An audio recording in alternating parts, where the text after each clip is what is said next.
Hey, what's up everybody, and welcome back to another episode of News Dose, where I give you all of the latest gaming news, and we have a lot to cover today. Assassin's Creed is in the news right now as something is being teased on a live video right now, and it looks like it will be the next chapter in the Assassin's Creed franchise. At the very least, we will see the setting for the next Assassin's Creed game, and this may be something to check out tonight, and I will cover this tomorrow if we get any kind of official reveal.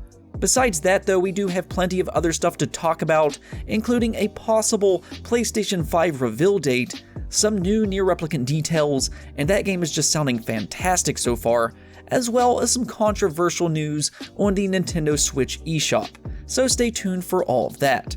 First though, let's talk a little bit about Streets of Rage 4. We have talked about this game a few times over the last couple of weeks, as it was announced as a day one launch title for Xbox Game Pass. Now this was a really big game back in the 90s for Sega consoles, and to see it come back today in 2020 is a really big deal, and you know, it's widely considered to be one of the best beat-em-up franchises of all time. I mean, really, it's one of the most iconic games in the genre, so fans, of course, are highly anticipating Streets of Rage 4. Well, I got good news for you as reviews are starting to roll in, and it has an average score of 82 on Metacritic as of this video. Now, that could always change, but so far, Streets of Rage 4 is looking really good and well worth the wait. If you are excited to play Streets of Rage 4, it will be releasing tomorrow on PlayStation 4, Nintendo Switch, Xbox One, PC, and it launches into Xbox Game Pass. So yet another really good game for Xbox Game Pass, and this is just normal by this point. Moving on, we also have a few updates on release dates. Deadly Premonition 2 will be heading over to the Nintendo Switch exclusively on July 10th. We talked about this a few days ago as Swery65 noted that news was coming soon for Deadly Premonition 2. So today we got a new teaser trailer with a launch date for July 10th, so not too long of a wait. As any Swery65 game though, there is always a surprise or two. So apparently Deadly Premonition 2 will once again have an open-ended adventure, kind of like a big sandbox, but surprisingly, you will be able to travel on either foot or skateboard.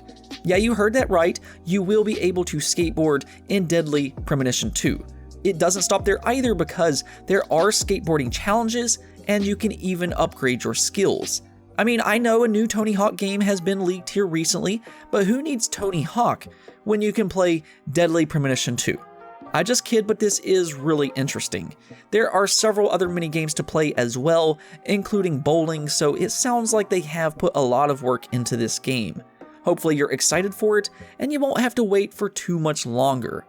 Also, the Destroy All Humans remake got an official release date for July 28th. This will be available on PC, Xbox One, and the PlayStation 4. Sadly, the Switch is absent here, and that is a bit surprising because I think this game could easily run on the Switch, and frankly, it would be a great game on the Switch. Nonetheless, it is $40 on both Xbox as well as the PlayStation 4, though oddly, it's only $30 on Steam. I'm not really sure why there is a price difference here, but it's worth noting if you want to save that extra $10 for a different game. Destroy All Humans is a pretty interesting game to remake though. I remember seeing this game a lot when I was a kid, and it's like some wacky game where aliens tried to destroy the human race, and I'm actually glad they brought this game back.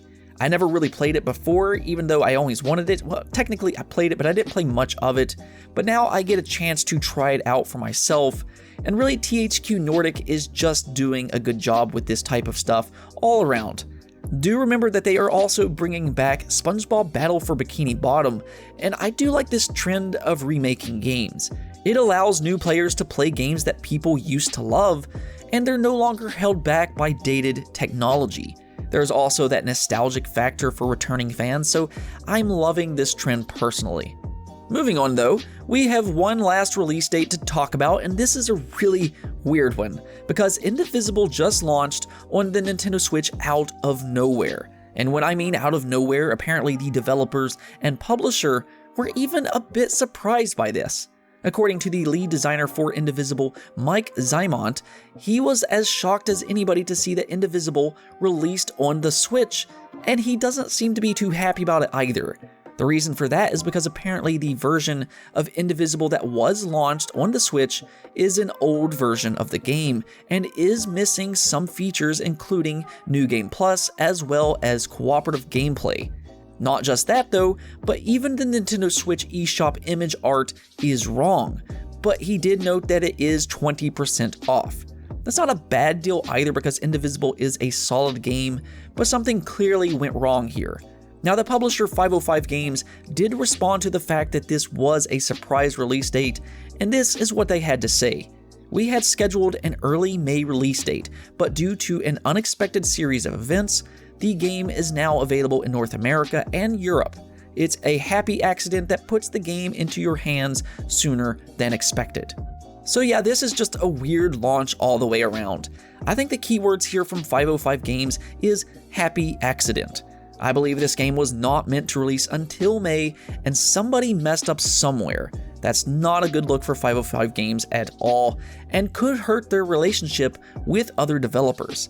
With that said though, Indivisible is a solid game and has a very pretty art style to it, so if you're interested in that game, you can go pick it up for 20% off, and it does sound like you will get the new build for the game soon, considering the lead designer did say this was an old build. Now I guess we just wait for the patch and hopefully that doesn't take too long.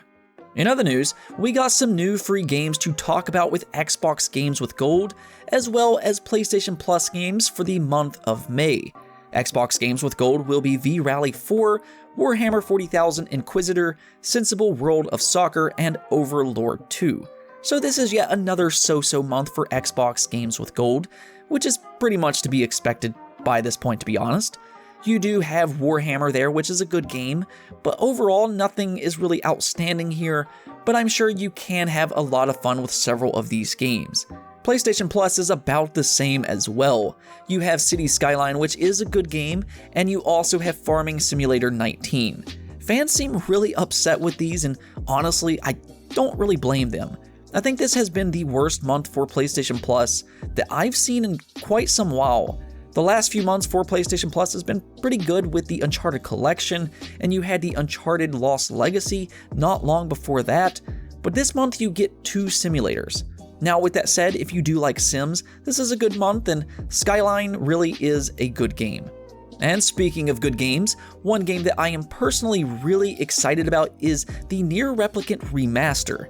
This is a game that I have been asking for a long time, and when they finally announced it, I was absolutely thrilled. The thing is, we have yet to see gameplay of this Nier Replicant quote-unquote remaster, so what will it be like? I mean, the original was not really well received. The story, sure, is supposed to be fantastic, but the gameplay, on the other hand, is a bit of a different story. So do they plan on making drastic changes? Well, we did get some new information on Nier Replicant yesterday, and apparently it will be much more than just a simple remaster. As of right now, they still aren't using the word remake, but to be fair, Nintendo isn't doing that either with Xenoblade Definitive Edition, and that game is clearly a remake. They are, however, calling Nier Replicant an upgraded version rather than a remaster. Nier Replicant, though, will rework the gameplay to please Nier Automata fans, and that to me is huge. As I said before, the gameplay for the original Nier Replicant is apparently a little shaky, and on the other hand, Nier Automata is phenomenal in that regard. So yeah, that's a great change if you ask me. The upgraded version will also have some new characters and may even have a new ending, so it does seem like they've been putting a lot of work into this game. As they said, this is not a simple remaster. It really seems like Square Enix is treating this as a premier title. Now with that said, they are keeping the same camera work as the original game, though what I'm personally excited about is that yes, Platinum Games is helping out with this game.